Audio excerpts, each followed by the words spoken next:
अस्सलामु अलैकुम वरहमतुल्लाहि वबरकातुहू। बिस्मिल्लाहिर्रहमानिर्रहीम। नहमदुहू व नुसल्ली अला रसूलिहिल करीम, अम्मा बाद।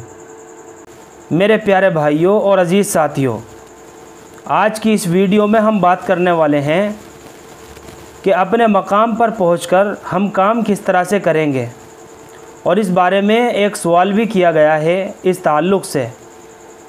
और सवाल कुछ इस तरह से है कि जब वक्त पूरा हो जाए तो वापसी की बात पर एक वीडियो बनाएं। तो मेरे भाइयों, मकाम पर वापस आकर काम किस तरह से करना है और अपने मकामी तकाज़ों को कैसे पूरा करेंगे, आज की इस वीडियो में इंशाअल्लाह ये सारी बातें आप हज़रात के सामने आ जाएंगी। अल्लाह से दुआ है कि अल्लाह मुझे भी और आपको भी इन सारी बातों पर अमल करने की तौफ़ीक़ अता फ़रमाए। तो बात कहाँ से शुरू करनी है, चलिए मैं आप हज़रात को बता देता हूँ। मेरे प्यारे भाइयों, बुज़ुर्गों, दोस्तों और अज़ीज़ साथियों, अल्लाह के रास्ते में निकलकर हमने दीन सीखा।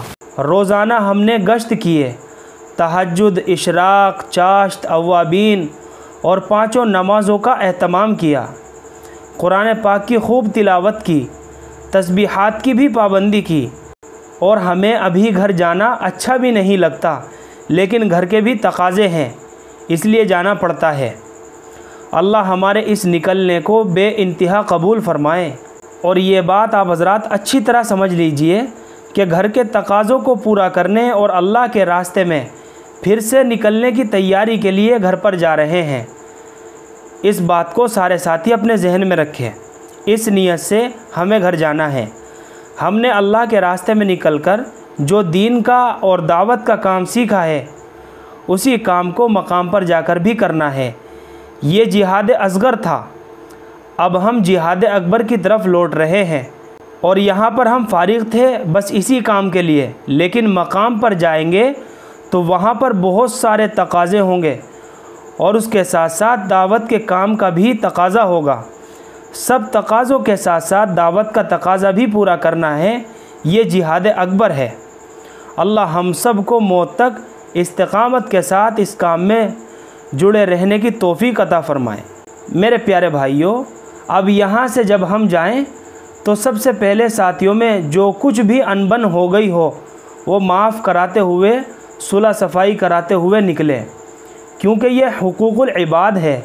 अगर हमारे ज़िम्मे किसी का हक़ रह गया होगा या हमने अपने किसी साथी का या पड़ोसी का दिल दुखाया होगा तो अल्लाह के यहाँ बड़ी पकड़ होगी। इसलिए सारे साथी अपना अपना जहन साफ़ कर ले और आपस में सुलह सफ़ाई करके अपने दिलों को साफ़ कर ले। और ये चौथी सिफत इकराम मुस्लिम की मश्क भी है। घर जाने से पहले अपने आने की ख़बर कर दें। अपनी बस्ती में दाखिल होते वक्त ये दुआ पढ़े, आइबूना ताइबूना आबिदूना लिरब्बिना हामिदूना। जब बस्ती में पहुँचे तो सबसे पहले महल्ले की मस्जिद में जाएं और वज़ू करके तहियतुल वज़ू और तहियतुल मस्जिद की 2 रकात नमाज़ पढ़े। उसके बाद सलात शुक्राना की 2 रकात नमाज़ पढ़कर दुआ करें और अल्लाह का शुक्र अदा करें कि अल्लाह ने ही हमें अपने रास्ते में निकलने की तौफ़ीक़ अता फ़रमाई और वक्त भी सही लगवाया और पूरा भी कराया और दीन की समझ भी अता फ़रमाई। अपने लिए, अपने घर वालों के लिए हिदायत की और इस्तिक़ामत के साथ साथ इस काम में मौत तक जमे रहने की दुआ भी करें। उसके बाद अगर हमारे साथी हमसे मिलने आए हों तो उनसे खंदा पेशानी के साथ मिले। उसके बाद अपने घर जाएं। जब भी सफ़र से अपने घर पहुँचे तो ये दुआ पढ़े, अल्लाहुम्मा इन्नी अस्अलुका खैरल मौलजी व खैरल मखरजी, बिस्मिल्लाहि वलजना व बिस्मिल्लाहि खरजना, अलल्लाहि रब्बिना तवक्कलना। उसके बाद सलाम करे, चाहे घर में कोई हो या ना हो, सलाम करे। फिर दरूद शरीफ पढ़े। उसके बाद सूरह इखलास पढ़े। उससे घर में खैर व बरकत होगी। और इस बात का भी ख्याल रखें सारे साथी कि जब हम मकाम पर जाएंगे तो तमाम लोगों की नज़रें हमारे ऊपर होगी। जिस तरह नई नवेली दुल्हन को लोग देखते हैं कि अल्लाह के रास्ते में जाकर आया है, नमाज किस तरह पढ़ रहा है, तिलावत कितनी करता है, अखलाक और मामलात में क्या फ़र्क आया है, लोगों की नज़रें हमारे ऊपर पड़ेंगी। इसलिए यहाँ से जाकर हमको 5 नमाज़ों को अपने वक्त पर तकबीर ओला के साथ सफ़े अव्वल में पढ़ना है। कुरान पाक की तिलावत, तस्बीहात की पाबंदी और मौका महल की दुआओं का एहतमाम और मकामी 5 काम में पाबंदी से जुड़ना है। मामलात की सफाई और अखलाक से पेश आना, यही असल दीन है। यहाँ पर हमने इसकी मश्क की है। अब मकाम पर जाकर हमें लोगों के लिए नमूना भी बनना है कि हमारा अमल ही दावत है, ताकि लोग हमें देखकर अल्लाह के रास्ते में निकलने वाले बने। इस रास्ते में निकलने से पहले हम नमाज़ों में सुस्ती करते थे, तिलावत और तस्बीहात की पाबंदी नहीं थी, बीवी बच्चों और पड़ोसियों के हुकूक में कोताही करते थे, माँ बाप को सताते थे, वगैरह वगैरह। ये सारी बुरी आदतें हमारे अंदर थी। लेकिन अल्लाह के रास्ते में निकलें तो अल्लाह के रास्ते में निकलने की बरकत से अल्लाह ने हमें सही रास्ता बताया, और अब मकाम पर जाकर सही अमल कर रहे हैं। तो ज़बान से अगर दावत नहीं दे सके तो भी अमल से लोगों को दावत मिलेगी। लोग ख़ुद भी अल्लाह के रास्ते में निकलेंगे और अपने घर वालों को भी अल्लाह के रास्ते में भेजेंगे। और अगर खुदा न खास्ता हमने कोताही की तो हमें भी नुकसान होगा और दूसरे लोगों को भी नुकसान होगा। इसलिए सारे साथी इस बात का ख्याल रखें कि पहले दिन से ही मस्जिदवार जमात के साथ हमें जुड़ना है और मकामी 5 काम करते हुए जो भी तकाज़े हम पर आएँ उस पर लब्बैक कहना है। ये नहीं कि अल्लाह के रास्ते में निकलकर सही दीन सीखा, सही कुरान सीखा तो मकाम पर जाकर दूसरों की गलतियाँ निकालने लग जाएं।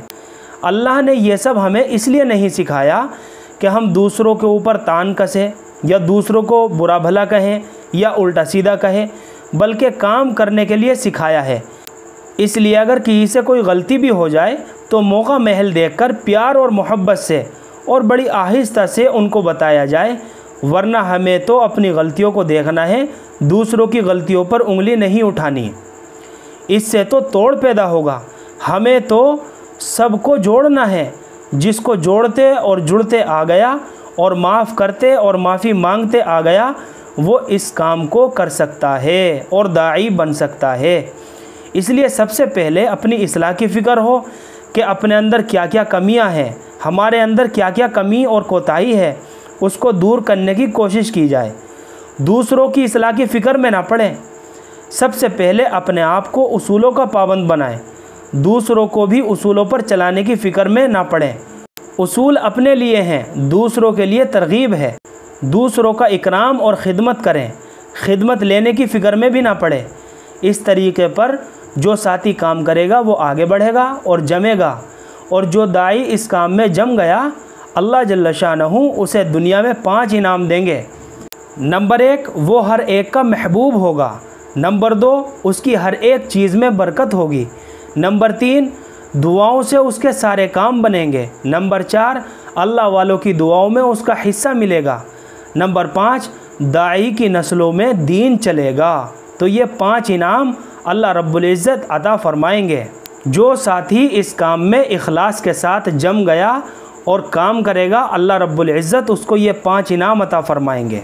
तो मेरे प्यारे भाइयों, इन सारी बातों की पाबंदी हमें अपने मकाम पर रहकर करनी है।